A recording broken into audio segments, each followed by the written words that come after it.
الحمد لله رب العالمين. اللهم لك الحمد، أنت نور السماوات والأرض ومن فيهن، ولك الحمد، أنت قيوم السماوات والأرض ومن فيهن، ولك الحمد، أنت ملك السماوات والأرض ومن فيهن، ولك الحمد، أنت الحق ووعدك الحق ولقاؤك حق والجنة حق والنار حق والساعة حق والنبيون حق ومحمد صلى الله عليه وآله وصحبه وسلم حق. اللهم لك أسلمت وبك آمنت وعليك توكلت وإليك أنبت وبك خاصمت وإليك حاكمت، فاغفر لي ما قدمت وما أخرت وما أسررت وما أعلنت، أنت المقدم وأنت المؤخر، لا إله إلا أنت. وأشهد أن لا إله إلا الله وحده لا شريك له، له الملك وله الحمد، يحيي ويميت وهو على كل شيء قدير. وأشهد أن سيدنا محمد صلى الله عليه وسلم عبد الله ورسوله وصفي الله وخليله، البشير النذير، السراج المزهر المنير، خير الأنبياء مقاما وأحسن الأنبياء كلاما، لبنة تمامهم ومسك ختامهم، رافع الإسر والأغلال، الداعي إلى خير الأقوال والأعمال والأحوال، الذي بعثه ربه جل وعلا بالهدى ودين الحق بين يدي الساعة، بشيرا ونذيرا وداعيا إلى الله بإذنه وسراجا منيرا، فختم به الرسالة وعلم به من الجهالة وهدى به من الضلالة، وفتح به أعينا عميا وآذانا صما وقلوبا غلفا، وتركنا على المحجة البيضاء ليلها كنهارها لا يزيغ عنها إلا هالك. فاللهم اجزه عنا خير ما جزيت نبيا عن أمته ورسولا عن دعوته ورسالته، وصل اللهم وزد وبارك عليه وعلى آله وأصحابه وأحبابه وأتباعه وعلى كل من اهتدى بهديه واستنى بسنته واقتفى أثره إلى يوم الدين. أحبتي في الله، السلام عليكم ورحمة الله وبركاته. Tout d'abord, je remercie Allah Tabaraka wa Ta'ala d'avoir facilité cette rencontre dans la ville d'Avignon, et je remercie l'association Alif Lam Mim et Touche d'Espoir pour cette invitation. Qu'Allah Tabaraka wa Ta'ala les honore, les élève et les utilise dans le khayr, ainsi que tous les musulmans et toutes les musulmanes. Notre thème aujourd'hui, avec l'aide d'Allah Tabaraka wa Ta'ala, est « Laisse-moi vivre ma vie ». Laisse-moi vivre ma vie. Cette phrase « Laisse-moi vivre ma vie », chacun d'entre nous a dû l'entendre au moins une fois dans sa vie par une personne à qui il a voulu faire un rappel, en lui disant « Akhil Karim, la prière. Akhil Karim, arrête la drogue. Akhi, arrête ceci. » Ou bien la sœur qui a entendu quelqu'un lui dire « Sois gentil, douce avec ta mère. Ne t'exhibe pas, ne te parfume pas. Fais attention à la tenue vestimentaire, pas de mixité. » Hélas, certains, pour pas généraliser, leur réflexe quand on leur fait un rappel, c'est « Khalini tranquille, laisse-moi vivre ma vie. Akhi, c'est moi qui sera jugé. Laisse-moi tranquille. Laisse-moi vivre ma vie. » Et donc tu vois le frère dire « Laisse-moi, je suis encore jeune. Laisse-moi un petit peu kiffer la vie. Je fais tout ce que j'ai à faire. À 40 ans, t'inquiète, je me repens. » Et on connaît tous le CD, qui a été répété des centaines de fois. Laisse-moi un petit peu kiffer ma vie. Et après, t'inquiète pas, je me repentirai, je reviendrai vers Allah. Ou bien la sœur, elle dit « Écoute, là, je suis pas encore marié. Je peux pas, ces sentiments-là, je les canalise. Je suis obligé d'avoir un petit copain ou même un frère, je suis en relation avec lui. Et t'inquiète, tout est sain, tout est propre. Notre but ensemble, c'est le mariage. » Et là, on entend des frères ainsi que des sœurs parler de cette manière et dire « Laisse-moi vivre ma vie, t'inquiète, un jour je serai un bon musulman ou bien un jour je serai une bonne musulmane. » Mon frère, ma sœur, toi qui as déjà prononcé ces paroles ou qui penses comme ça, tu es atteint d'une maladie mortelle qui est al-ghafla, l'insouciance. L'insouciance. Cette maladie a touché énormément de gens de notre communauté. Et elle coupe l'être humain de son créateur, Tabaraka wa Ta'ala. Mon frère, ma sœur, toi qui dis « Laisse-moi vivre ma vie », as-tu oublié qu'Allah Tabaraka wa Ta'ala a dit dans Sourate Al-Mu'minun, Sourate 23, verset 115, « Afahasibtum annama khalaqnakum abatha wa annakum ilayna la turja'un » Pensiez-vous que nous vous avions créé sans but? Vous pensez que vous êtes comme ça sur terre sans aucun objectif? Sans but? Pensiez-vous que nous vous avions créé sans but et que vous ne seriez pas ramenés vers nous? Et Allah Tabaraka wa Ta'ala dit dans Sourate Al-Qiyamah, Sourate 75, verset 36, أَيَحْسَبُ الْإِنسَانُ أَن يُتْرَكَ سُدًى. L'homme pense-t-il qu'on le laissera sans obligation à observer? Tu crois que tu es libre? Tu crois que tu as le droit de faire ce que tu veux? Faux. Corrige ça. Tu n'as le droit de faire que ce qu'Allah tabaraka wa ta'ala t'a ordonné et autorisé, et ce que le prophète alayhi salatu wassalam a ordonné et autorisé. En dehors de ça, fais attention. Fais très attention, ne transgresse pas les lois d'Allah. Respecte ta religion. Tu as des principes, tu es un musulman. Pensez-vous que vous avez été créés sans but? Hélas, nombreux sont ceux qui, lorsque tu leur demandes, Wallah el-Azim, c'est des musulmans. Et tu peux en avoir des centaines comme ça. Tu lui dis, est-ce que tu sais pourquoi Allah t'a créé? Dis, je sais pas moi, pour manger, boire. On est là, on vit la vie, mon frère. On travaille, on gagne l'argent, on a des enfants, on vit quoi. Pourquoi cette question? Et tu lui dis, Akhi Karim, ma sœur, on n'a pas été créé comme ça pour manger, boire et consommer tout ça et être un consommateur. Non. Tu as été créé pour un objectif noble qui est d'adorer Allah Azza wa Jalla l'unique sans rien lui associer. D'adorer Allah Tabaraka wa Ta'ala. Allah Tabaraka wa Ta'ala dit dans sourate Al-Dhariyat, sourate 51 verset 56, وَمَا خَلَقْتُ الْجِنَّ وَالْإِنسَ إِلَّا لِيَعْبُدُونَ. Je n'ai créé les djinns et les hommes que pour qu'ils m'adorent. Objectif premier de chaque musulman et chaque musulmane sur terre, c'est l'adoration d'Allah. C'est de connaître le tawhid, al-aqid, c'est de connaître l'unicité d'Allah Azza wa Jal, de connaître Allah Tabaraka wa Ta'ala, de connaître les noms et les attributs d'Allah Tabaraka wa Ta'ala, de connaître Allah Azza wa Jal, de l'adorer, lui l'unique sans rien lui associer. Malheureusement, certains musulmans ne savent même pas ce que c'est l'adoration. Et l'adoration, comme l'a dit Cheikh l'Islam Ibn Taymiyyah rahimahullah, c'est toutes les paroles ou les actions qu'Allah aime et accepte, apparentes ou cachées. Ça, c'est la définition de l'adoration. Mes frères et sœurs, un vrai musulman est celui qui ne prend pas de vacances de l'adoration. On les voit aujourd'hui, quand ils prennent des vacances, avec le mot vacances, il met aussi sa religion. Il va aller au bled, khlas, plus de prière. Il baisse plus son regard. Il est dans les endroits où il y a du haram, les endroits où c'est mixte, les endroits où il y a shaitan.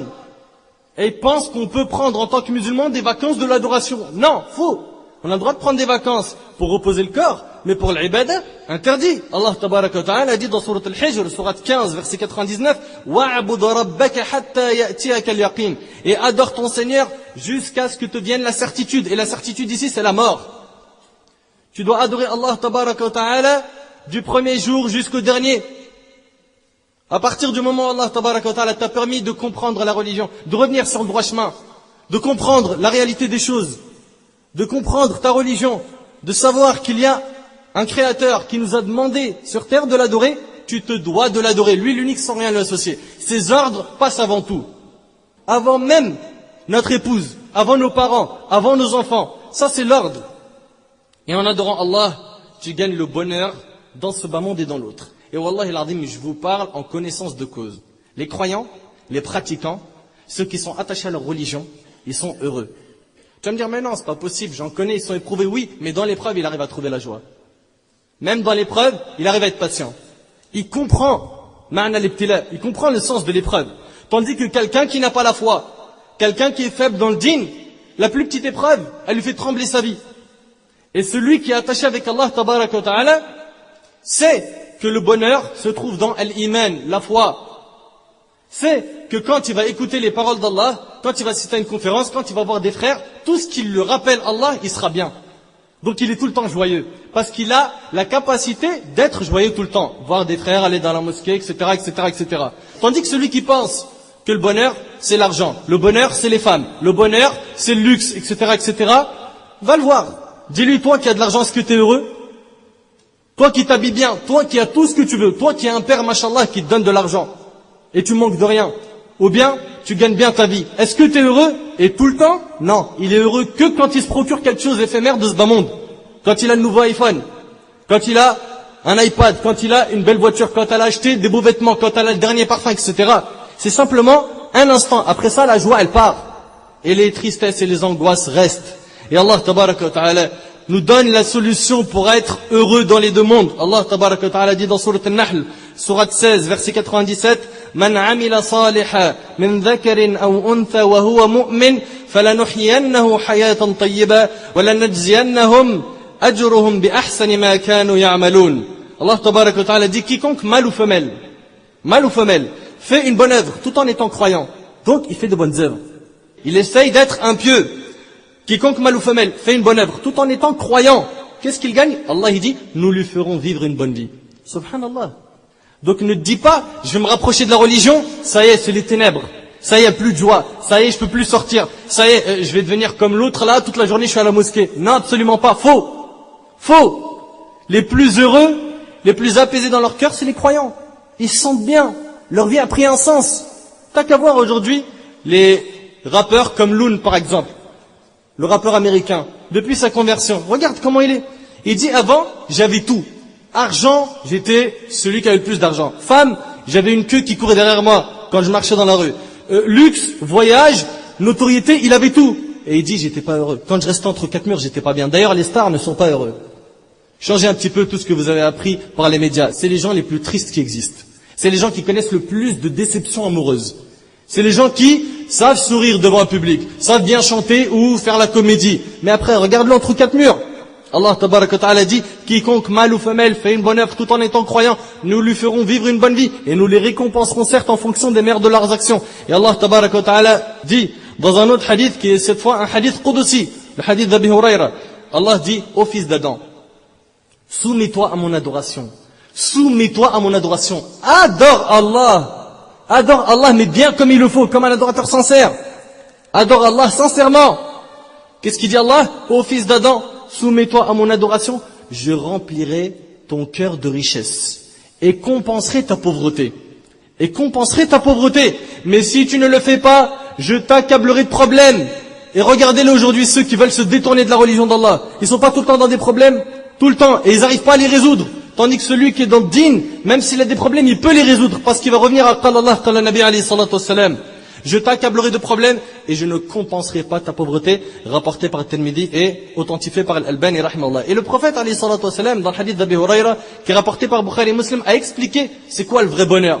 Le vrai bonheur, c'est quand t'as l'iman, t'as la foi. T'as pas goûté à la foi, tu connais pas encore le vrai bonheur de ce bas monde. Le prophète alayhi salatu wassalam a dit, la richesse ne consiste pas en l'abondance des biens. C'est pas quand t'as un compte bancaire, il y a plus de 15 000, 30 000, 60 000, 100 000, 200 000 euros d'argent. Non. La vraie richesse, c'est pas les derniers vêtements, ni les voitures de luxe, ni les vacances de luxe. Non, c'est pas ça. Qu'est-ce qu'il dit le Nabi alayhi salam? Mais la vraie richesse est celle de l'âme. Et tu ne peux nourrir ton âme qu'avec les paroles d'Allah et du prophète alayhi salatu wassalam. Et le corps est composé de deux choses. Un corps humain, on le nourrit avec ce qu'on connaît, kebab, pizza, etc., etc. Et l'âme, elle ne se nourrit qu'avec une seule chose, qui est les paroles d'Allah et du prophète alayhi salatu wassalam. D'ailleurs, ce qui est impressionnant, wallahi al-azim, je vous le jure par Allah, il y a plus d'un non-musulman qui m'a envoyé des mails en me disant, quand on écoute les discours, ça fait du bien. Mais il n'est pas musulman. Il n'est pas musulman, ça lui fait du bien. Mais ajib, wallahi, ajib. Il n'est pas musulman. Une autre, elle m'envoie un email, votre conférence sur la cigarette m'a beaucoup aidé. Merci. Et le musulman, il ressent pas le besoin de se recharger la batterie comme eux. Mais c'est affolant. Wallahi al-azim, c'est affolant. De l'autre côté, sache que si tu te détournes de la religion d'Allah, tu ne seras pas heureux, tu seras le plus malheureux des malheureux. Regarde ce qu'Allah tabaraka wa ta'ala dit. C'est pas mes paroles. Tout ce que tu vas entendre, c'est Qala Allah, Qala Nabi alayhi salatu wassalam. Donc tu les acceptes, tu acceptes la religion. Tu les refuses, c'est qu'il y a quelque chose qui cloche. À revoir le côté iman, ton cœur, faut que tu le travailles. Allah tabaraka wa ta'ala dit dans sourate Taha, sourate 20, verset 124, وَمَنْ أَعْرَضَ عَنْ ذِكْرِ فَإِنَّ لَهُ مَعِيشَةً ضَنْكًا وَنَحْشُرُهُ يَوْمَ الْقِيَامَةِ أَعْمَى. Et quiconque se détourne de mon rappel, ceux qui se détournent de la religion, du Coran et de la Sunna, Allah il dit, et quiconque se détourne de mon rappel, mènera certes une vie pleine de gêne. Ajib, wallahi, ajib, clair et net. Tu te détournes de la religion d'Allah, tu veux vivre ta vie, tu veux continuer à dire, laisse-moi vivre ma vie, laisse-moi tranquille. Regarde, mènera certes une vie pleine de gêne, et le jour de la résurrection, nous l'amènerons aveugle au rassemblement. Sois donc parmi les adorateurs sincères. Et sache que tout ce qu'Allah tabaraka wa ta'ala a créé, l'adore, à part certains insouciants qui ne voient pas et n'entendent pas réellement. Tu vas me dire, mais comment ça? Écoute bien cette phrase. Mon frère, ma sœur, ouvre ton cœur, parce que ce que tu vas entendre, il est possible que c'est la première fois de ta vie que tu l'entends. Allah tabaraka wa ta'ala nous informe dans le Coran que tout ce qui existe adore Allah, à part certains parmi les insouciants. Donne-nous plus d'informations. Écoute, Allah tabaraka wa ta'ala a dit dans Surat Al-A'raf, Surat 7, verset 179, وَلَقَدْ ذَرَأْنَا لِجَهَنَّمْ كَثِيرًا مِنَ الْجِنِّ وَالْإِنسِ. C'est quoi leur description? لَهُمْ قُلُوبٌ لَا يَفْقَهُونَ بِهَا ولهم أعين لا يبصرون بها ولهم آذان لا يسمعون بها أولئك كالأنعام بل هم أضل أولئك هم الغافلون. Allah tabarak wa ta'ala nous parle ici en nous disant: nous avons destiné beaucoup de djinns et d'hommes pour l'enfer. Avant la création des cieux et de la terre de 50 000 ans, comme c'est rapporté par l'imam Ahmed, dans le hadith d'Ibn Omar, le prophète alayhi salatu wa sallam nous dit qu'Allah tabarak wa ta'ala a écrit tout ce qui allait se passer sur terre 50 000 ans avant la création des cieux et de la terre. T'imagines? Donc Allah il dit: nous avons destiné beaucoup de djinns et d'hommes pour l'enfer. Taïb, c'est quoi leur description, ces gens-là qui vont aller en enfer? Écoute bien, mon but, c'est pas de te traumatiser, mon but c'est de te réveiller. Mon but c'est pas de te parler de l'enfer pour que t'endormes pas la nuit. Mon but c'est simplement de te réveiller. Et sache que quelqu'un qui veut ton bien n'est pas celui qui va tout le temps te dire des belles paroles, des compliments, des éloges. C'est quelqu'un qui de temps en temps, quand tu vas faire une erreur, il va dire: attention, stop, attention, danger. Et là c'est mon but aujourd'hui. Écoute bien, Allah il dit: nous avons destiné beaucoup de djinns et d'hommes pour l'enfer. Leur description: ils ont des cœurs mais ne comprennent pas. T'as beau lui parler, il a beau voir les signes d'Allah, les miracles, les rappels d'Allah, il allait avoir un accident, il allait mourir, Allah subhanahu wa ta'ala l'a sauvé, mais il comprend pas. Ils ont des cœurs mais ne comprennent pas. Ils ont des yeux mais ne voient pas. Il y a la création d'Allah, tous ces miracles, ils voient pas. Ils ont des oreilles mais n'entendent pas. Combien de fois on est venu leur dire: c'est pour votre bien, c'est pour que vous rentrez au paradis, prenez le chemin de la droiture, laissez ce chemin de l'égarement, vous savez très bien que ce chemin zigzag n'apporte rien par les problèmes. Non. Ils ont des oreilles mais n'entendent pas. Ceux-là sont comme les bestiaux, comme les animaux. Et regarde ce qu'Allah dit après: même plus égarés encore, tels sont les insouciants. Pourquoi est-ce qu'Allah tabarak wa ta'ala a dit que ces gens-là sont plus égarés que les bestiaux? Pourquoi? La réponse se trouve dans Sourate Al-Hajj. La réponse, c'est que tout simplement, les animaux adorent Allah. Donc celui qui n'adore pas Allah, il est plus égaré qu'une bête. Ah bon? C'est écrit dans le Coran. Naam. Sourate Al-Hajj, sourate 22, verset 18. Alam tara anna Allah yasjudu lahu. Yasjud. Sujud. يسجد له من في السماوات ومن في الأرض والشمس والقمر والنجوم والجبال والشجر والدواب. الدواب c'est les animaux.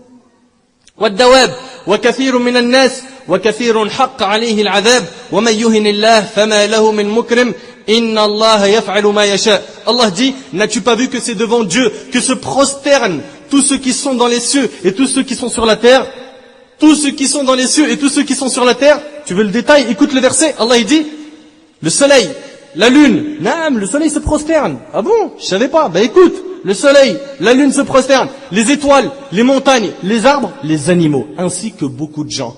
Regarde, Allah il a dit quoi? Ainsi que beaucoup de gens. Il n'a pas dit tous les gens. Parce que c'est une réalité. Il y en a qui se prosternent pas. Il y en a qui sont musulmans qui ne font pas la prière jusqu'à maintenant. Alors que l'âne, le himar, il se prosterne. Tous les animaux se prosternent.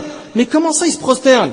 Avant de dire comment ça, la suite du verset, Allah il dit: et il y en a aussi beaucoup qui méritent le châtiment, et quiconque Dieu avilit n'a personne pour l'honorer, car Dieu fait ce qu'il veut. Dans ce verset, Allah tabaraka wa ta'ala nous montre que le soleil, les cieux, la terre, la lune, les étoiles, les arbres et les animaux se prosternent. Tu vas me dire: mais comment ils se prosternent? Allah azza wa jalla a dit dans une autre sourate: wa in min shay'in illa yusabbihu bihamdihi walakin la tafqahuna tasbihahu. Mais il n'est pas une chose qui ne glorifie pas son Seigneur, mais vous ne comprenez pas leur façon de glorifier. Ça veut dire quoi? Ça veut dire que ils font tasbih, ils adorent Allah, ils se prosternent, mais on ne sait pas comment. On ne sait pas comment. Donc ne me dis pas: je suis parti plusieurs fois dans des parcs, j'ai jamais vu un arbre prosterné. Tu le verras pas. Ils se prosternent d'une manière que seul Allah tabaraka wa ta'ala connaît. Pareil pour les étoiles, les arbres, les animaux. Tout se prosterne, ya akhi. Tout se prosterne, ya akhi. Et Allah azza wa jalla dit également dans Sourate Al-Ra'd, sourate 13, verset 13: wa yusabbihu ar-ra'du bihamdihi. Le tonnerre le glorifie par sa louange. Et tout adore Allah. Tout adore Allah. Le tonnerre adore Allah. Les montagnes adorent Allah. Les arbres adorent Allah. Les animaux adorent Allah. Et on a des êtres humains qui refusent qala Allah, qala Rasul alayhi salatu wassalam. Et il se peut que tu sois parmi eux. Et il se peut que c'est quelqu'un de ta famille. Et il se peut que c'est ton épouse, ou ton mari, ou ton enfant. On en connaît jusqu'à maintenant qui préfèrent suivre leur passion, aiment le chemin de l'égarement. Ils se sont associés avec Satan, ils ne veulent pas le lâcher. Et on va parler de Satan bien en détail dans quelques instants, Inch'Allah. Donc, après avoir vu que tout adore Allah, excepté certains insouciants, comptes-tu prendre le chemin de l'adoration, ou tu veux toujours vivre ta vie dans le haram? Car quand quelqu'un dit aujourd'hui: laisse-moi vivre ma vie, hélas, sa définition, on le sait tous, elle est mauvaise. Laisse-moi vivre ma vie, ça veut dire quoi? On sait très bien que quand quelqu'un dit aujourd'hui: laisse-moi vivre ma vie, il sous-entend quoi? Le haram. Et de retarder ce qui est obligatoire, comme la prière, le hijab ou autre. Le problème des insouciants est qu'ils ont oublié la mort. Mes frères et sœurs, après la mort, il n'y a que deux destinations. Sur Terre, ici, sur Terre, quand on voyage, on a beaucoup de destinations. Quand il s'agit des vacances d'hiver, il y a la neige. Quand il s'agit des vacances d'été, le soleil, Afrique ou ailleurs. On a le choix. Mais après la mort, il n'y a que deux destinations. Prends dès maintenant ton billet pour le paradis et non pour l'enfer. Allah tabaraka wa ta'ala a dit dans Sourate Shura, Sourate 42, verset 7, Fariqun fil jannah wa fariqun fil sa'ir. Une partie d'entre eux au paradis et une autre partie en enfer. Il n'y a que deux destinations. Tu as choisi laquelle? Et c'est dès maintenant qu'on l'a choisi. C'est dès maintenant. Si tu vis sur une chose, tu mourras sur cette chose et tu seras ressuscité sur cette chose. Si tu vis sur l'adoration, tu mourras sur l'adoration et tu seras ressuscité bi'idhnillah sur cette adoration-là. Comme Uthman ibn Affan radiyallahu anhu, qui est mort poignardé pendant qu'il lisait le Coran. Il lisait le Coran, il a été poignardé. Le jour du jugement, il sera ressuscité avec un Coran dans les mains. Certains ne savent pas qu'en restant dans une chicha, ou dans une boîte de nuit, ou dans un endroit en train de fumer la cigarette ou le shit ou autre, qui peuvent mourir pendant ce moment-là, et seront ressuscités le jour du jugement en train de fumer de la drogue devant Allah. Vous imaginez un petit peu la scène? C'est dur. Et pour gagner le paradis, il faut penser à la mort et multiplier le rappel de la mort, car ça fait revivre le cœur. Tu sais, c'est comme quoi? C'est comme quand tu roules sur une autoroute et que tu vois plus le panneau de limitation de vitesse. Là, à ce moment-là, tu peux monter à 110, 130, mais dès qu'on dit 110, hop, rappel. Eh ben, la mort, c'est notre rappel. Si personne nous fait de rappel, on peut faire des excès après des accidents. Des accidents, et on en a plein dans notre communauté qui ont fait des accidents. Et on le sait. Et c'est pour ça que le prophète alayhi salatu wassalam, dans le hadith d'Abi Huraira qui est rapporté par Tirmidhi, le prophète alayhi salatu wassalam a dit multipliez le rappel de celle qui brise les plaisirs et les délices de cette vie d'ici-bas, la mort. La mort, hadimul ladhat, celui qui pense à la mort s'éloigne des péchés au maximum. Un grand tabi'i, c'est la génération qui est venue après les compagnons, rahimahullah, qui s'appelait Rabi' ibn al-Khaytham, rahimahullah. C'est un élève à Abdullah ibn Mas'ud radiyallahu anhu, un grand compagnon. Cet homme-là, ce tabi'i, Rabi' ibn al-Khaytham, rahimahullah, disait si j'aurais laissé passer 1 heure sans que je me rappelle de la mort, mon cœur aurait péri. Mon cœur aurait péri. Et aujourd'hui, pendant des années et des années, il ne se rappelle pas de la mort ni de la rencontre de son Seigneur, tabaraka wa ta'ala. Il oublie. Et il veut pas que quelqu'un lui rappelle ce rendez-vous. Et quand tu le rappelles, il dit, oh, voilà les gens durs, les fondamentalistes, extrémistes, et tout ce qui finit par iste. Mais non, akhil karim, ma sœur, c'est pas comme ça. Wallahi que c'est pour ton bien. On parle de ta destination finale. De ta demeure finale. Celle qu'on espère pour toi. Pareil pour toi, mon frère. Si on te parle aujourd'hui et qu'on utilise un discours qui te secoue un petit peu, c'est pour ton bien. Wallahi que c'est pour ton bien. La mort ne fait aucune différence entre l'homme et la femme, le grand, le petit, le riche, le pauvre, celui qui est âgé ou le jeune. Et elle ne fait pas de différence de race. C'est pas Zarma, les Marocains, ils meurent avant les Tunisiens. Non, ça n'existe pas. Elle est donc une réalité qui touche chaque chose vivante sur cette planète. Allah tabaraka wa ta'ala dit dans Sourate Al-Imran, Sourate 3, verset 185, Kullu nafsin dha'iqatul maut. Chaque âme goûtera à la mort. Chaque âme goûtera à la mort. Et Allah tabaraka wa ta'ala dit dans Sourate An-Nisa, Sourate 4, verset 78, Aynama takunu yudrikkumul maut. Walau kuntum fi burujin mushayyada. Où que vous soyez, la mort vous atteindra. Fussiez-vous dans des tours imprenables. Ne pense pas qu'en montant au-dessus de la plus grande montagne du monde que la mort, tu vas y échapper, ou que l'ange de la mort ne pourra pas t'atteindre. Absolument pas. Allah tabaraka wa ta'ala parle dans le Coran de la mort dans Sourate Al-Jumu'ah, Sourate 62, verset 8 en disant قُلْ إِنَّ الْمَوْتَ الَّذِي تَفِرُّونَ مِنْهُ فَإِنَّهُ مُلَاقِيكُمْ ثُمَّ تُرَدُّونَ إِلَى عَالِمِ الْغَيْبِ وَالشَّهَادَةِ فَيُنَبِّئُكُمْ بِمَا كُنْتُمْ تَعْمَلُونَ. Dis, la mort que vous fuyez va certes vous rencontrer. Ensuite, vous serez ramenés à celui qui connaît parfaitement le monde de l'invisible et le monde visible, et qui vous informera alors de ce que vous faisiez. Akhil Habib, ma sœur, toi qui dis laisse-moi vivre ma vie, sache que la mort n'est pas la fin, mais le début de toute chose. La tombe est la première station du jour du jugement. Puis après la tombe, il y a la résurrection et l'attente du jour du jugement. Et après, Al-Shafa'a al-Kubra. Ensuite, il y a le jugement d'Allah tabaraka wa ta'ala, et c'est là que l'imam al-Qurtubi rahimahullah nous décrit cette scène, celle du jour du jugement. Écoutez bien, al-Qurtubi rahimahullah a dit dans At-Tazkira, un de ses livres, imagine-toi mon frère, lorsque les livres seront distribués, il parle de la scène du jour du jugement, les balances mises en place, et que tu seras appelé par ton nom au milieu de cette foule de créatures. Imagine-toi, tu seras entre des millions, voire même des milliards de personnes, l'humanité entière sur la même terre. Et qu'à ce moment-là, on t'appelle par ton nom en disant « Où est un tel fils d'un tel ?» qu'il se présente devant Allah et que les anges auront reçu l'ordre de t'amener auprès d'Allah. La ressemblance des autres noms avec le tien et celui de ta famille n'empêchera pas les anges de t'amener dès lors qu'ils savent que c'est bien de toi qu'il s'agit. L'appel parviendra directement à ton cœur et tu sauras que c'est de toi qu'il est question. Alors tu trembleras de tous tes membres, ta couleur changera et tu perdras la tête. Ils traverseront les rangs avec toi, les anges, pour te présenter à ton Seigneur et te placer devant lui. Tout le monde lèvera les yeux vers toi pendant que tu seras entre les mains des anges. Tu es là en train d'avancer, ils t'ont fait un chemin. L'humanité t'a fait un chemin. Et tu avances avec les anges, tu te diriges vers le Créateur, le puissant, Allah tabaraka wa ta'ala. Tout le monde lèvera les yeux vers toi pendant que tu seras entre les mains des anges. À ce moment-là, tu auras perdu la tête. Et la terreur se sera accrue parce que tu sauras où l'on t'amène. Imagine cette scène. Imagine cet instant où tu te trouveras face à ton Seigneur, tenant en main un registre, fournissant tous les détails de tes œuvres, n'omettant aucune œuvre que tu as voilée, ni aucun secret que tu as dissimulé. Et à ce moment-là, il n'y a plus de piston, il n'y a plus d'aide. C'est toi et tes actes. Tout le monde sait avec certitude que ce rendez-vous aura lieu. Mais qui se prépare pour cet examen? Pour les examens de ce bas monde, on ne dort pas. On se coupe de notre fréquentation, de nos amis. On se déconnecte de tout le monde. Pourquoi? Simplement pour un permis, ou pour un bac, ou pour un grand examen. Imagine-toi cet examen-là, qui aura lieu inévitablement. Tu ne pourras pas l'éviter. Tu liras ton registre avec une voix abattue, avec un cœur brisé, et la terreur te cernera de toutes parts. Nombre de bonnes actions que tu avais oubliées te seront rappelées ce jour-là. Nombre de mauvaises œuvres que tu avais cru être une sécurité et une délivrance en ta faveur seront rejetées à ce niveau et rendues vaines, alors que ton espoir dans ces œuvres était si grand.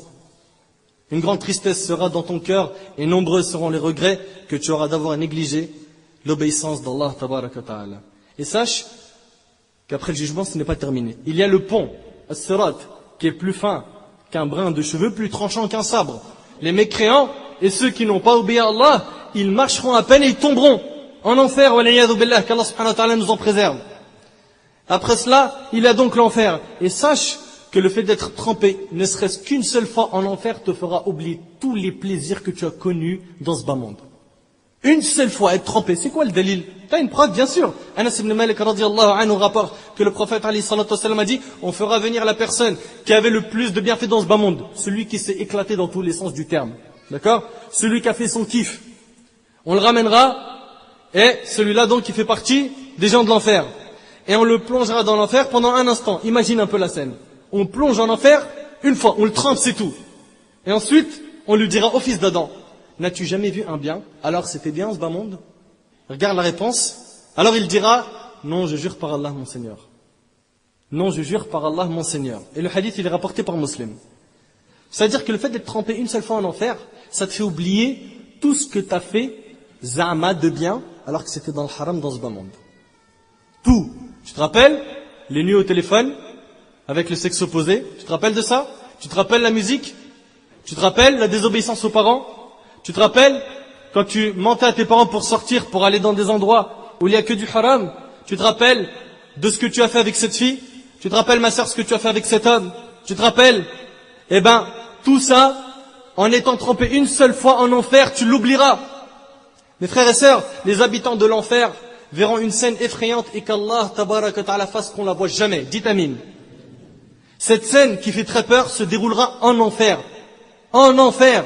Les gens de l'enfer verront les anges venir et apporter un mimbar. Vous connaissez le mimbar? Celui où l'imam prononce le discours le vendredi. Un mimbar. Puis, une personne montée dessus pour faire un discours. En enfer, un discours, na'am, na'am. Et cette personne commencera son discours. Savez-vous qui sera cette personne? Qui est celui qui va faire un discours en enfer pour les habitants de l'enfer? La réponse, Iblis, Shaitan le maudit. Mais tu ramènes ça d'où? C'est dans le Coran. Lis Tafsir Ibn Kathir dans Sourate Ibrahim, la sourate 14, verset 22. Allah tabaraka wa ta'ala nous parle de ce discours que le diable va faire en enfer. Et écoutez avec moi, billahi alaykum, avec vos cœurs et non vos oreilles. Écoutez avec moi et regardez combien il a trompé de gens. Il a été fort pour séduire les créatures d'Allah tabaraka wa ta'ala. Allah tabaraka wa ta'ala nous dit dans le Coran: وَقَالَ الشَّيْطَانُ لَمَّا قُضِيَ الْأَمْرُ إن الله وعدكم وعد الحق ووعدتكم فأخلفتكم وما كان لي عليكم من سلطان إلا أن دعوتكم فاستجبتم لي فلا تلوموني ولوموا أنفسكم ما أنا بمصرخكم وما أنتم بمصرخي إني كفرت بما أشركتموني من قبل إن الظالمين لهم عذاب أليم. Et quand tout sera accompli, le diable dira, voilà son discours, ouvre tes oreilles, ou plutôt ouvre ton cœur. Certes, Dieu vous avait fait une promesse de vérité, tandis que moi, je vous ai fait une promesse que je n'ai pas tenue. Je vous ai dit, fais ce que tu as à faire, vis, éclate-toi, retarde ce qui est obligatoire, fais ce qui est haram, ma'alish, t'es encore jeune. Regarde bien, tandis que moi, je vous ai fait une promesse que je n'ai pas tenue. Je te dis, vis ta vie. De toute façon, il n'y a pas de résurrection. Ces gens-là, ils sont dans des films. Ils disent n'importe quoi. Ah, les barbus, là, on les connaît. De toute façon, toute la journée, ils sont en train de nous dire des trucs. Ils manipulent les textes religieux, ils comprennent rien. Et il est là, en train d'embobiner un tel, et une telle, et un tel, et une telle, et les séduire, et leur mentir, et leur faire des fausses promesses. Et à la fin, en enfer, il leur dira, écoutez bien, certes, Dieu vous avait fait une promesse de vérité. Sa promesse, c'est tu l'obéis, tu l'adores, tu rentres au paradis. N'est-ce pas? Et il nous a montré qu'est-ce qu'on avait le droit de faire et qu'est-ce qu'on n'avait pas le droit de faire. Et le shaitan dira, tandis que moi je vous ai fait une promesse que je n'ai pas tenue. Et regarde la suite, regarde ce qu'il va dire, regarde, je n'avais aucune autorité sur vous, si ce n'est que je vous ai appelé, que vous m'avez répondu. J'avais pas d'autorité sur vous. Ne pensez pas que j'ai tiré vos jambes vers les endroits où il y a la désobéissance, vers le haram, non. Je vous ai juste appelé, vous avez répondu à mon appel. Je vous ai juste donné l'idée de pourquoi tu ferais pas ça. Et attention, Shaitan, il est malin, très intelligent et il est très patient. Il veut te faire tel péché, il va patienter, même 10 ans, même toute ta vie. Il te donne juste l'idée. Un jour, mets en tête que tu vas faire ça. Et il te laisse. Et tu dis non, quand même, la pudeur, non, mon éducation, non, l'islam, non, Allah, etc. Et son travail, c'est de casser ça, de casser ce mur, qui est la bonne éducation et la religion, la fitra. Lui, c'est son travail. Et il va faire des efforts pour ça. Il va faire en sorte que tu t'éloignes des endroits où l'on parle d'Allah, que tu t'éloignes des frères qui te rappellent Allah, des sœurs qui te rappellent Allah, que tu te retrouves dans les endroits où ça parle de désobéissance, ça parle de haram, et ça se vante des péchés. Naam, on vit l'époque où on se vante des péchés. Quelqu'un qui fait la fornication, il s'en vante. Et, zama aux yeux des gens, c'est quelqu'un, oh lui, c'est un bonhomme. Ah, t'es un bon, hein. Et l'autre, hier, wallah, je me suis sha'al au shit, 14 juin. Oh, bah. Ah, du lourd. Du lourd bonhomme. Parce qu'il a désobéi à Allah. Parce qu'il a mis en colère Allah. Parce qu'il a mis en colère ses parents. Eh ben oui, naam, Shaitan il arrive à mentir, à faire des fausses promesses. Et donc, il dit ici, je n'avais aucune autorité sur vous, si ce n'est que je vous ai appelé et que vous avez répondu à mon appel. Et que vous avez répondu à mon appel. Il t'a dit, prie pas. T'as accepté. Il t'a dit, désobéis à tes parents. De toute façon, les parents, vas-y, ils comprennent rien, ils viennent du bled. Ils veulent nous imposer des lois, c'est pas le même contexte.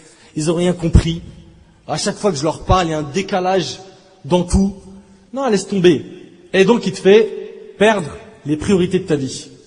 Et il fait que ta vie n'a plus de sens. Et regarde ce qu'il va dire à la fin. Ne me faites donc pas de reproches. Carrément.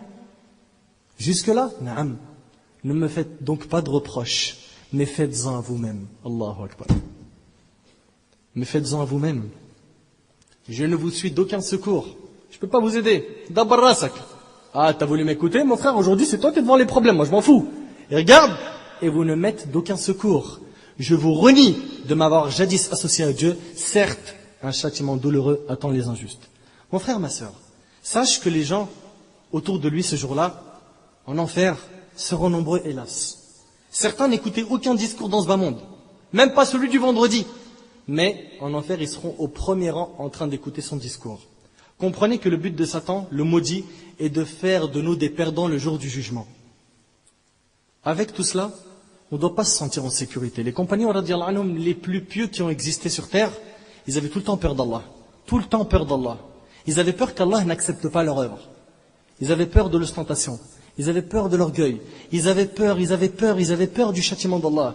Et c'était les plus pieux qui ont existé à l'époque de Nabi alayhi salatu wassalam. Les plus pieux. J'ai parlé avec plus d'une personne, wallahi, où quand tu parles avec lui, il sent sécurité. Où il te fait sentir qu'il est en sécurité. Dis, écoute, akhi, moi, t'as vu, je fais pas de mal, je fais du bien. T'as vu, il y a des gens, ils prient, mais ils sont mauvais. Moi, au moins, je prie pas, mais je suis bien. C'est quoi ce discours-là? Ça existe encore, des gens comme ça? Non, ils existent encore. Ou bien la sœur, moi, t'as vu, je porte pas le hijab parce que celles qui le portent sont... Non, on fait l'inverse. On va porter le hijab pour montrer la bonne image. On ne délaisse pas une adoration parce que certains la font mal. Ou parce que certains se comportent mal. Non. Mais sinon, à ce moment-là, on n'adore plus, on va plus à la Mecque. On va plus au Hajj. Parce qu'il y a des gens là-bas qui insultent, qui poussent, qui volent. On n'y va plus. C'est ensuite la logique, on délaisse toute la religion. Non. Nous, on montre le bon exemple. On fait l'inverse. Et on ne se sent pas en sécurité. Et là, s'il y en a, ils sentent que le paradis c'est garanti. Eh bien, écoutez bien. Selon Abu Huraira, radiallahu anhu, le prophète, alayhi salatu wassalam, a dit qu'Allah, tabarak wa ta'ala, a dit. Donc, c'est un hadith qudusi, un hadith divin. Allah, tabarak wa ta'ala, a dit, par ma puissance. Allah, il jure. Est-ce qu'Allah, il a besoin de jurer? Non. Mais Allah, quand il veut mettre en valeur certaines choses, il jure. Par ma puissance, je ne regroupe pas à mon serviteur de peur et de quiétude. Donc Allah, il dit, je ne regroupe pas à mon serviteur de peur et de quiétude. S'il se sent en sécurité dans ce bas monde, je lui ferai peur le jour du jugement. Ah, t'as pas peur d'Allah dans ce bas monde? Tu te sens en sécurité? Allah a juré que dans l'autre monde, il te fera peur. Et s'il a peur de moi dans ce bas monde, je le mettrai en sécurité le jour du jugement. Aie peur d'Allah, crains Allah. Arrête d'avoir peur du regard des gens. Arrête de surveiller autour de toi quand tu prends le téléphone pour parler à quelqu'un, ou tu sais ce quelqu'un-là, tu dois pas l'avoir au téléphone. Arrête quand tu marches dans un centre commercial ou dans un endroit avec une fille, de surveiller derrière toi. Sache qu'à ce moment-là, Allah te voit. Et que si tu te sens en sécurité, et que tu n'as pas peur de lui, le jour du jugement, tu auras peur, alors que certains seront en sécurité. Donc fais le bon choix, Khil Karim. Pareil pour toi, ma sœur. Wallah, il fait le bon choix. Arrête un petit peu avec cette insouciance. Arrête de dire, moi, alhamdoulilah, nickel. Ou comme l'autre conférence, là, moi, alhamdoulilah, ça va. Non. À partir du moment où tu es loin d'Allah, il y a quelque chose qui cloche. D'accord? Et le hadith qu'on vient de citer tout de suite est rapporté par Ibn Hibban al-Bazzar dans son Musnad al-Bayhaqi, Ibn al-Mubarak, Abu Nu'aym et Sheikh al-Albani, rahimahullah, l'a authentifié. Donc, mon frère, ainsi que toi, ma sœur, ne sois pas parmi les insouciants. Et là, maintenant, on rentre dans le vif du sujet un petit peu. Laisse-moi vivre ma vie. Laisse-moi vivre ma vie aujourd'hui, c'est quoi? Femme, drogue, mauvaise fréquentation, sortie, boîte, pub, etc., etc., orgueil, frime, luxe, mode. Eh ben, bi'idhnillah, on va tout traiter ensemble. Commençons par la fornication. Commençons par la fornication. Celui qui dit, laisse-moi vivre ma vie, mon frère. J'ai le droit d'avoir des relations avec une fille. Oh! Que des copains, que des hommes dans mon agenda téléphonique, sahbé, on a le droit de vivre aussi. Ces derniers ont oublié que sortir avec une fille, autre que sa mère, sa sœur, sa tante maternelle ou paternelle, est haram. Même dans le but du mariage. Bon, maintenant, faut bien que je teste, je vois un peu comment ça se passe, sinon comment tu veux que je me marie? Eh ben, on a fait des conférences sur le mariage sur le site drous.net, si tu veux savoir quelle est la méthode? Eh ben, écoute, Inch'Allah, comment la religion nous demande de faire, d'accord? Parce que ne pense pas que nous on fait, comme certains le pensent, on pêche dans l'eau, la première qui sort, on se marie. C'est pas comme ça. Non, il faut qu'il y ait une attirance physique, il faut que cette chose-là soit présente, il faut qu'il y ait la piété, etc., etc. C'est pas notre thème, mais sache qu'avant le mariage, pas de bise, pas de serrage de main, pas de regard illicite, ni de rencontre, ni de relation avec l'étranger du sexe opposé. C'est valable bien sûr pour l'homme et la femme. Allah tabaraka wa ta'ala, quand il a parlé de la relation homme-femme, il a fixé des règles. Pourquoi? Pour qu'il ne tombe pas dans ce grand péché qui est la fornication. Allah Azza wa Jal, quand il a parlé de la fornication, dans Sourate Al-Isra, Sourate 17, verset 32, Allah tabaraka wa ta'ala a dit « Wala taqrabu zina » et n'approchez pas la fornication. Il n'a pas dit ne forniquez pas, il a dit n'approchez pas. Donc toute porte qui va mener à la fornication, je la ferme. Tu vas me dire, mais comment ça? Mais écoute, Akhil Karim, celui qui est tombé dans la fornication, ou la sœur qui est tombée dans la fornication, ça a commencé par quoi? Un regard, une discussion, un échange de numéros, ou bien sur Facebook, un j'aime. Après, salam alaikum urti, ça va, je peux t'envoyer un rappel? Ça te dérange pas, parce qu'en ce moment, je fais da'wa, je suis trop technique, je prends des cours, je suis en talib ilm, etc. Ça commence toujours par ça, n'est-ce pas? Des fois, Shaitan, il t'ouvre une porte halal pour te faire atterrir dans quoi? Dans le haram. Alors lui, il glisse. Et la sœur, pudeur et tout, dîne, attention, taqwa, tout ça. Ah, ouf, non, et tout, je fais... Désolé, je parle pas aux hommes. Barakallahu fik, wa fik. Et par contre, je peux quand même t'envoyer. Et tac, tac, tac, tac. Et Shaitan, il bosse. Là et là. Là et là. Et l'autre, il se dit, peut-être c'est la bonne. Et la sœur se dit, mais Allah alam, peut-être que c'est le prince charmant. Et ça y est, c'est parti en connexion, on se fait des films, sans aucune garantie. Et hop, ça glisse. Et ça parle de religion. Mais après, va les voir après quelques mois. Ça parle toujours de religion? Va les voir, Billah alik, va les voir.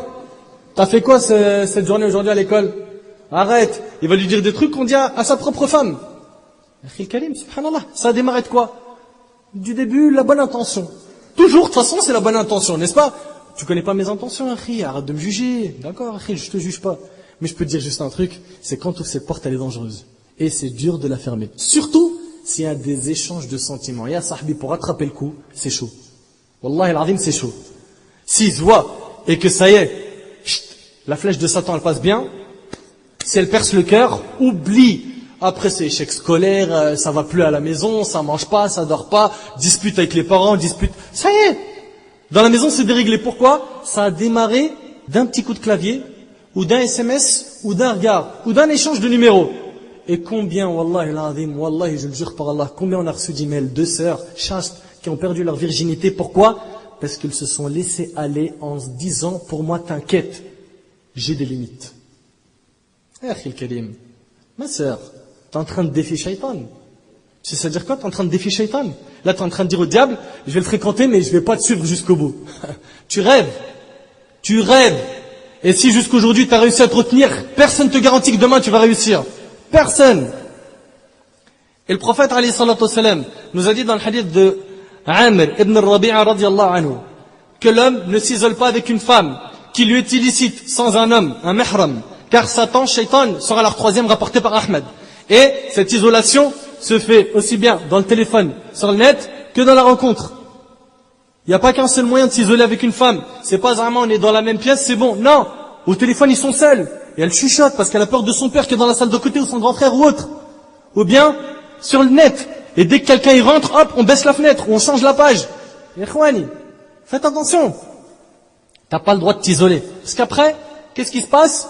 C'est Shaitan qui est le troisième. Et Shaitan, son rôle, c'est quoi? C'est de détruire. Et de faire durer une relation illicite. Et d'ailleurs, tu remarques quelque chose. Que si jamais ils ne se repentent pas avec une relation illicite sur le dos, et qu'ils se marient, c'est soit des problèmes infinis, soit c'est un divorce rapide. Soit c'est un divorce rapide. Pourquoi? Le démarrage, il était mauvais. Mais s'ils se repentent, et que les deux, ils se disent, c'est bon, on recommence propre, on espère qu'Allah tabaraka ta'ala mettra la baraka dans leur relation. Et selon Ibn Mas'ud radiyallahu anhu, le prophète alayhi salatu wassalam a dit, les yeux se rendent coupables de fornication en regardant une personne du sexe opposé, d'accord? Pas le premier regard parce qu'il est gratuit. On parle du deuxième. D'accord? Tu marches dans la rue, tu vas pas regarder le ciel ni le sol. Tu vas te manger un poteau, un feu rouge ou un accident de la Esther, mon frère. Non. Mais si tu marches et que tu vois une personne, une fille, d'accord? Ou l'inverse, c'est la fille qui voit un homme, elle baisse le regard. Et de manière générale, les filles, elles sont fortes dans ça. C'est l'homme, mon frère, il craque vite fait. Il marche et rit, il est là en train de se dire, elle va lever les yeux, elle va lever les yeux, elle va lever... Vas-y, lève les yeux. C'est vrai ou c'est pas vrai? Hein? Mais la sœur, machallah, du béton armé. De manière générale, j'ai bien dit de manière générale, les sœurs, sauf exception, bien sûr, il y en a qui vont faire du rentre-dedans à des hommes, mais c'est rare. Mais, de manière générale, c'est quoi qui se passe? C'est la pudeur, elle baisse. Et lui, ah non. Et donc, cette fille-là, qu'elle soit dans le dîne ou pas, donc ça peut se voir par, des fois, l'apparence ou le comportement ou autre, et ben lui, le premier regard, il y a le droit. Une fille qui passe dans la rue, t'as le droit, le premier regard. C'est-à-dire, hop, classe, je tourne ma tête. D'accord? Et que ce premier regard soit pas un regard de femme. Le premier regard, il dure 10 minutes. C'est le premier à rien. T'as dit le premier ou pas? Non, on joue pas avec ces choses-là. Donc fais attention et ne fais pas durer le premier regard. De même, si tu l'as vue la première fois, t'as vu qu'elle était attirante ou elle est belle. Baisse le regard. Le prophète alayhi salatu wassalam en parle en disant, les yeux se rendent coupables de fornication. Les mains se rendent coupables de fornication. Les pieds se rendent coupables de fornication. Et les parties intimes se rendent coupables de fornication, rapporté par Ahmed et authentifié par Al-Albani dans Sahih al-Jami'. Et selon Mu'aqal ibn Yasar, radiyallahu anhu, le prophète alayhi salatu wassalam a dit, il est préférable à un homme d'être transpercé à la tête par une aiguille en fer que de toucher une femme qui ne lui est pas licite. Rapporté par Tabarani et authentifié par Al-Albani. C'est-à-dire, toucher une femme, simplement toucher. C'est pas aujourd'hui on les voit à l'école ou dans le travail, ou la voisine ou son ami d'enfance, ils se checkent, ils se bisent, ils se serrent la main, ils se prennent dans les bras.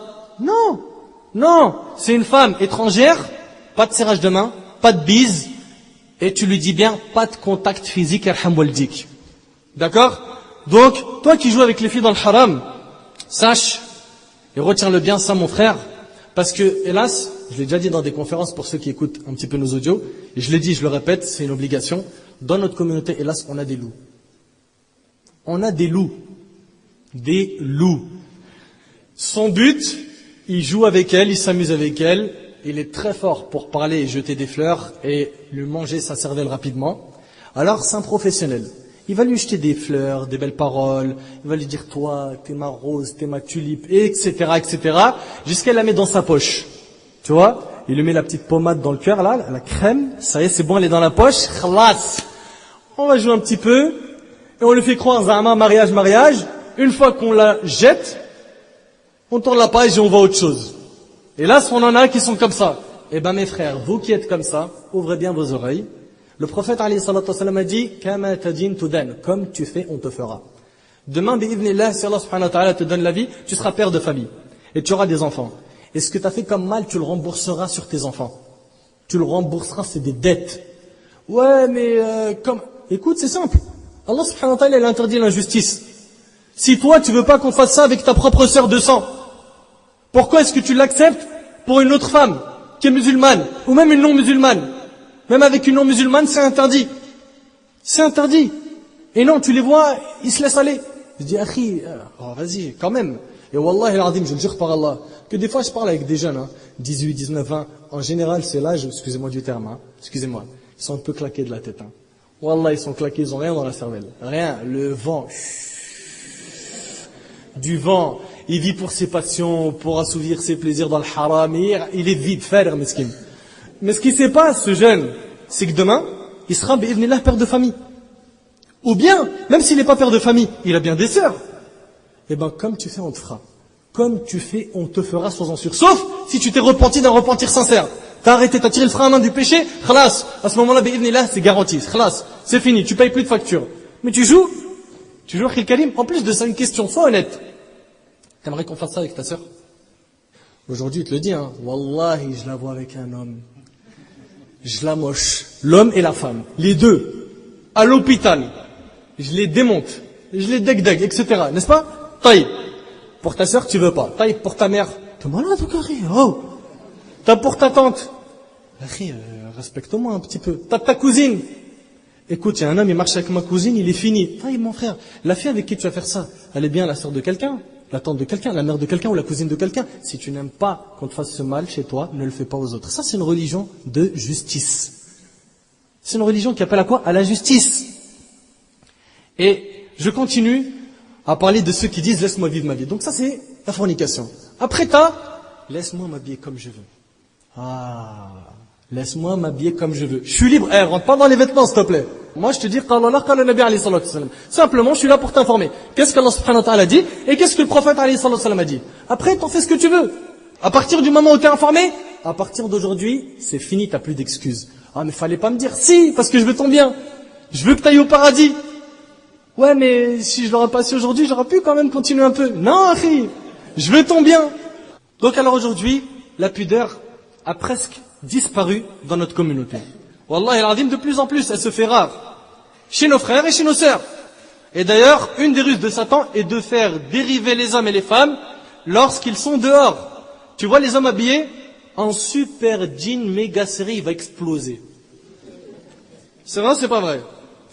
Et là, je sais qu'il y en a dans la salle, ils disent, mais non, parle d'un autre truc. Ou bien, si le jean, il est pas méga explosivement serré, il tombe un peu. Parce qu'il y a la mode des sous-vêtements. Faut qu'on voit le Calvin Klein qui est en haut. Faut qu'on voit qu'il y a écrit Hugo Boss. Donc, il vient, il marche. Et meskin, limite, il est rien, nu.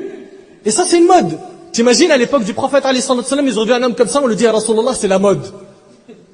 T'imagines la scène un peu? Tu marches avec les sahaba, à côté d'Abu Bakr, Omar, Hamza, Ali, Uthman, Mu'ad. C'est quoi ça? C'est la mode. C'est la mode. Et monte son caleçon. C'est de la folie. Wallahi al-azim, c'est de la folie. Ouais, mais t'as vu, c'est différent. On n'est pas à l'époque des compagnons. On est en France. Les gens s'habillent comme ça. Mais le musulman, il est musulman partout. Et à toute époque, à tout moment. Il n'y a pas un je m'habille comme ça si je veux, je m'habille pas comme ça si je veux, et je m'habille comme ça parce que je suis dans ce pays, et dans l'autre, non. Non, fais attention, sois pudique. Ça, c'est pour l'homme. Et pareil, les boucles d'oreilles. De plus en plus, Wallah il uqsim billah. Il m'est arrivé il n'y a pas très longtemps de manger dans un endroit. Et j'ai vu des jeunes avec des boucles d'oreilles. Chacun, il a 2 piercings. Tu vois, et ça brille bien. T'as du mal à croire que c'est un musulman. Bien sûr, on n'est pas là pour les juger. Mais tu sais, de l'apparence, tu sais, si tu vas dire salam alaikum ou pas. Là, j'étais en train d'hésiter. Je dis pas. Je dis bon, vas-y, avance, je laisse tomber. Après, je vois, il y en a un parmi eux, il me fait, je te reconnais, toi. Je le regarde, je dis, qu'est-ce qui se passe? Il me dit, t'es sur Internet.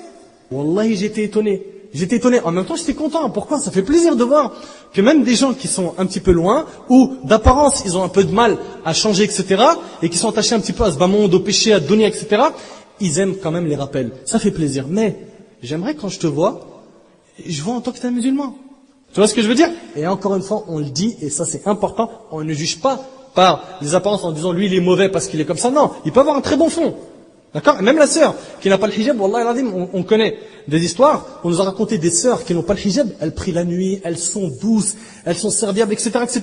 Mais, on leur dit, c'est bien, complète. Complète ça parce qu'il manque.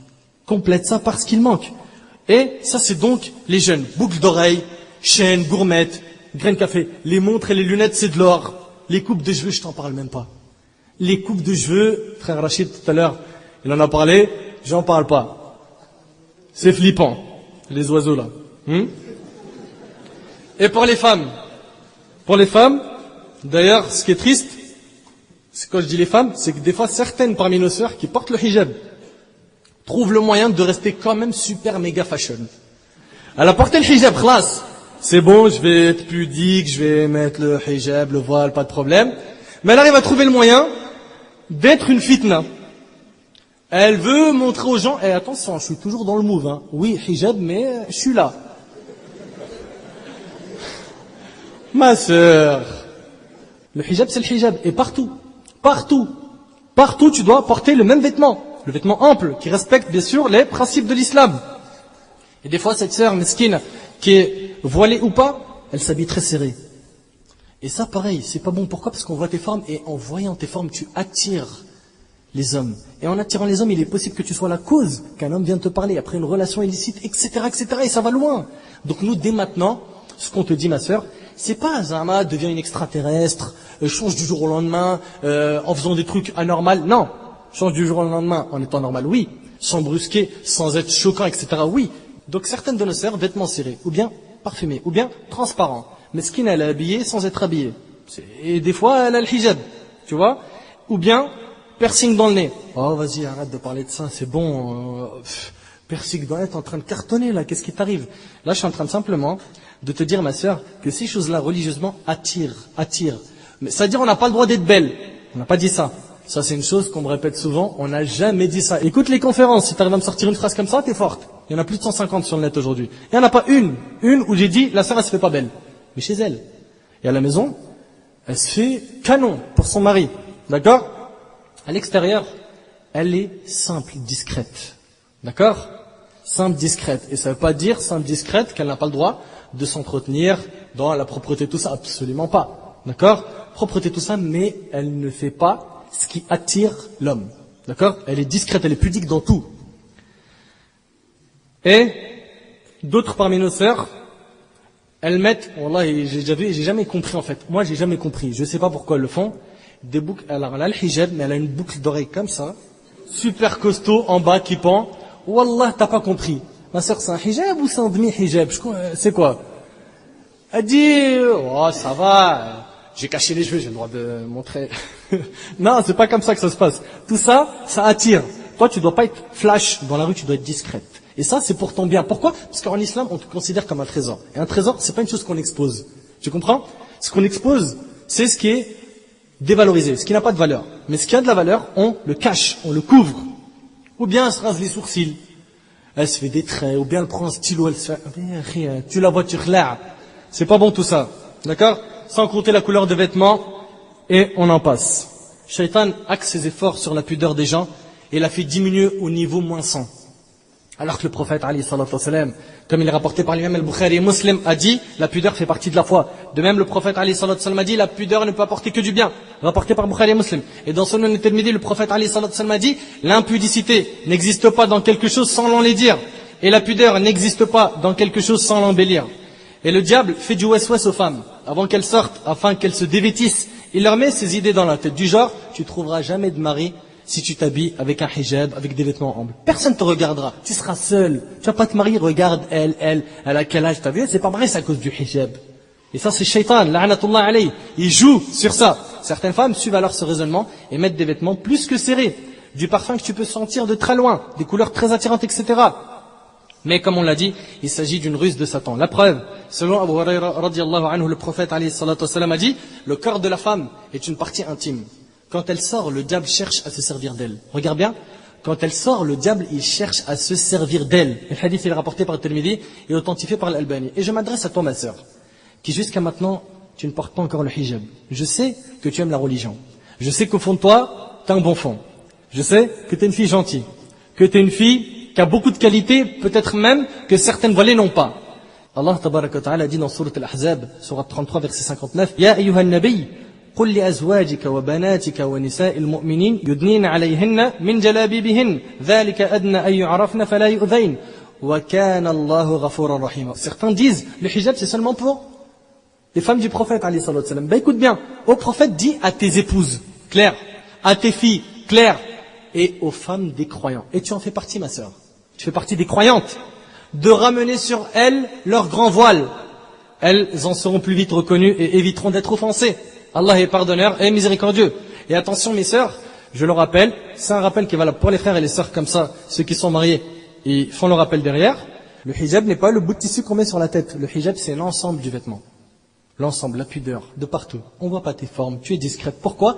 Tu es un bijou, un trésor. On veut te couvrir. On veut que le seul qui découvre ce trésor c'est ton mari. Sans compter que le prophète alayhi salatu wassalam, dans le hadith qui est rapporté par Muslim, le hadith d'Abi Huraira, le prophète alayhi salatu wassalam, il dit, il y a deux catégories de gens de l'enfer que je n'ai pas vues. Il les a pas encore vus. Le Nabi alayhi salatu wassalam, il parle de deux catégories de gens de l'enfer. Il ne les a jamais vus. Il dit, des femmes mi-nues, mi-vêtues. Parmi ces catégories-là, il y a des femmes qui sont habillées, mais ne le sont pas vraiment. Mi-nues, mi-vêtues, ça veut dire quoi? Elle est habillée sans vraiment être habillée. Elle est tellement habillée serrée qu'on dirait pas qu'elle est habillée. Ou bien tellement transparent qu'on dirait pas qu'elle est habillée. Et bien ça, le prophète alayhi salatu wassalam, il dit, il y a deux catégories de gens de l'enfer que je n'ai pas vues. Il les a pas vues. Elles n'existaient pas à l'époque du prophète alayhi salatu wassalam. Même les femmes des plus grands polythéistes comme Abu Lahab avaient de la pudeur. Elles mettaient des vêtements amples. Il n'y avait pas ce qu'on voyait aujourd'hui. On voit qu'il y a beaucoup de choses qui ont joué sur l'éducation de nos sœurs et surtout sur le vestimentaire de nos sœurs. L'entourage, la fréquentation, la télé, les émissions, les feuilletons, etc., etc., etc., etc., sans compter la société, etc. Et bien le prophète alayhi salatu wassalam, il dit qu'elles font partie des gens de l'enfer. Ma sœur, wallahi l'azim, uqsim billah, je veux ton bien comme je le veux pour ma femme, mes enfants, mes parents et mes sœurs de sang. Et si je te parle de ça aujourd'hui, c'est parce que j'ai peur pour toi. Moi, j'ai pas envie que tu finisses dans ça. Prends-le comme ça. Dis-toi, si je te parle de ça aujourd'hui, c'est parce que je veux ton bien. On est venu, bi'idhnillah, pour rappeler les paroles d'Allah et celles du prophète alayhi salatu wassalam et de vous montrer certains dangers.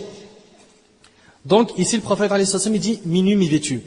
Inclinée, inclinante. Inclinée, ça veut dire quoi? Elle a une démarche provocatrice. Subhanallah, le Nabi alayhi sallam, il parle de ça. Naam.